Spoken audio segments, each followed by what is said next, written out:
গ্রীষ্মের প্রখর দাবদাহে পথ চলতি মানুষকে মহব্বতের শরবত খাওয়ানোর ব্যবস্থা করলেন টিটাগড়ের বেশ কিছু যুবক।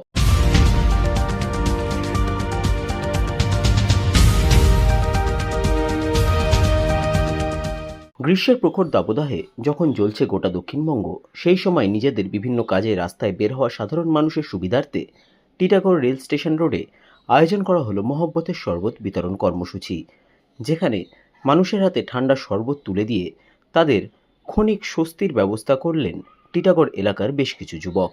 কোনো রকম রাজনৈতিক কিংবা ধার্মিক রং ছাড়া শুধুমাত্র মানব সেবার জন্যই তাদের এই আয়োজন বলে জানান তারা। ये आज हम लोग का बहुत टीटा स्टेशन में बहुत धूप हो रहा है, बहुत गर्मी हो रहा है, उसी का लेके हम लोग ने मोहब्बत शरबत बनाए। हम लोग ने सब यूथ मिलके, बच्चों लोगों ने मिलके ये प्रोग्राम किया है। कोई कमेटी है ना? ये हम लोग फ्रेंड सर्कल मिलके कर रहे हैं, कोई कमेटी नहीं है, कोई पॉलिटिक्स नहीं, हम लोग अपने तौर पे कर रहे हैं खुद से। कितना आदमी का होगा? ये हम लोग ने 500 आदमी 1000 आदमी का किया है। एक दिन चलेगा ना? ये वीकेंड में एक दिन चलेगा। पर वीक में एक दिन जी चलेगा। जी जी ना तेरा तब ना आएगा। ठीक है। भाई लोग आ जाओ।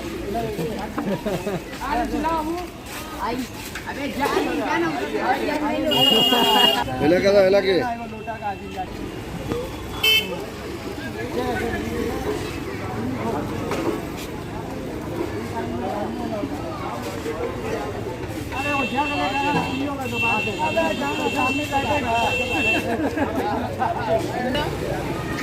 लिया